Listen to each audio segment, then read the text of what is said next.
The door does not open. You wait by the fire. You listen for his boots on the road. Nothing. 3 days ago, he rode off to fight for his lord. Today, a stranger brings you news. Your husband is alive, but he is a prisoner now, and you are alone with 3 children. No coin. No protection. What happens to a woman when her husband becomes a hostage of war? This video is about a wife in medieval Europe, somewhere between the 1200s and 1400s. Her husband has been captured in battle. He is not dead, but he might as well be, for now. Historians believe this happened more often than most people realize. Knights, soldiers, even simple men at arms were taken prisoner and held for ransom. By the end of this video, you will understand what a medieval woman had to do to survive this nightmare. You will feel her fear, her strength, her impossible choices. This is not a story about castles and glory. This is a story about waiting, about surviving, about a woman who had to become the head of a household overnight. You might think this is a story about war. It is not. The real battle did not happen on the battlefield. It happened at home, because when your husband was captured, the enemy was not the only threat. Your own neighbors, your own lord, even your own family could turn against you. Records show that a woman in this position had to fight a different kind of war, a war of paperwork, debt,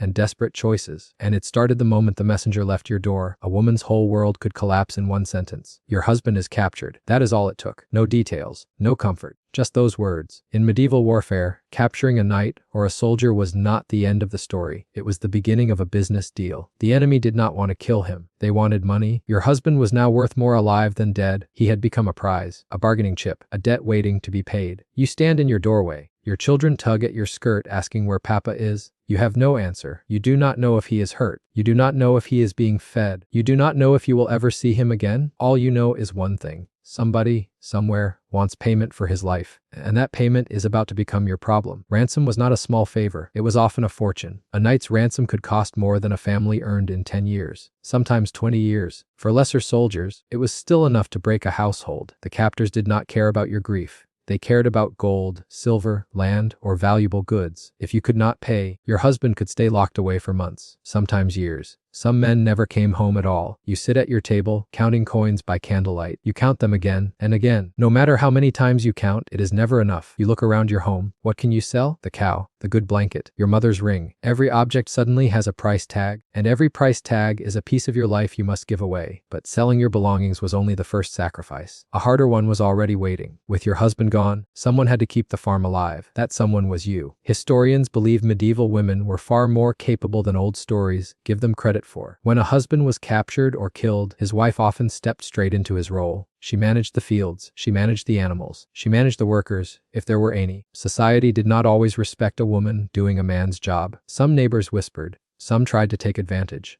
A woman alone was seen as weak, even when she carried the weight of 2 people. You wake before sunrise? Your hands blister from work that used to belong to your husband. Your body aches in places it never has before. Who will help you plant this season? Who will protect this land if someone tries to take it? Who will believe you can do this alone? There is no time to grieve. There is only time to survive, and soon, you learn that survival means standing up to people far more powerful than you. If you're enjoying this journey through history, please like the video and subscribe. It helps us bring more forgotten stories like this to life.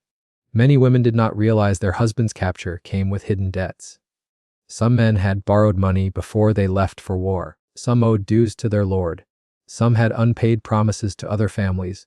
When a husband disappeared into captivity, his debts did not disappear with him. They landed on his wife's shoulders instead. Creditors came knocking, lords demanded payment, and a woman with no husband to speak for her had very little power to argue. A man arrives at your door, holding an old paper with your husband's signature on it. He tells you that you owe him money. You have never seen this paper before. You do not know if it is true, but you have no way to fight it. You are alone. And in this world, alone often means powerless. Or does it? For many women, the local church was the only place offering real help. Historians believe the church sometimes stepped in to protect women whose husbands were captured or missing. Priests could negotiate on her behalf. Monasteries sometimes offered food or shelter. In some cases, the church even helped raise funds for ransom. Without the church, many women would have had nowhere to turn. No court would fully listen to a woman alone. No lord would put her problems above his own wars. You walk into a quiet stone chapel. Candles flicker against cold stone walls. Your knees are weak from exhaustion. You kneel. You pray. Not just for comfort, but for a miracle. You pray that someone, anyone, will help you save your husband. Sometimes that prayer was answered in the most unexpected way. Medieval women were not as isolated as history often suggests. Records show that women frequently formed support networks with each other. Neighbors shared food. Widows and wives of captured men worked side by side in the fields. Some women pooled resources to help pay ransoms for each other's husbands. This quiet cooperation mattered more than most people realize. A single woman was vulnerable, but a group of women, bound by shared hardship, could protect each other from thieves, from unfair lords, and from starvation. You sit with 3 other women whose husbands are also gone. War, capture, illness, it does not matter which. You all carry the same fear, the same sleepless nights. Together, you are stronger than any of you could be alone. But even with help, one choice was still waiting, and it would break some women's hearts in two. Sometimes, paying a ransom meant giving up everything you owned. Historians believe some women had to sell their family's land just to bring their husbands home. Others had to marry off a daughter early, trading her future for financial security. These were not easy decisions, they were desperate ones. Land was not just property, it was survival, it was food for the next winter. Losing it could mean starvation, even if your husband came home safe. You stand at a crossroads. On one side, the man you love, trapped far away. On the other side, the home your children need to survive. How do you choose between the person you love and the life you must protect? Many women chose love, and they paid for that choice for years afterward. For the women who succeeded, there was one moment that made everything worth it. The day their husband walked through the door again. Historians believe these reunions were filled with both joy and deep exhaustion. The man who returned was often thinner, weaker, and changed by his time as a prisoner. But he was alive. This was not just a reunion between husband and wife. It was proof that a woman alone had done the impossible. She had protected the farm. She had paid the debt. She had held the family together with nothing but her own strength. You see him again after months, maybe years. His face is thinner. His eyes are tired, but his arms are still open for you. You do not just feel relief, you feel pride, because you survived something the world never prepared you for. And in that single moment, every sleepless night, every impossible choice finally makes sense.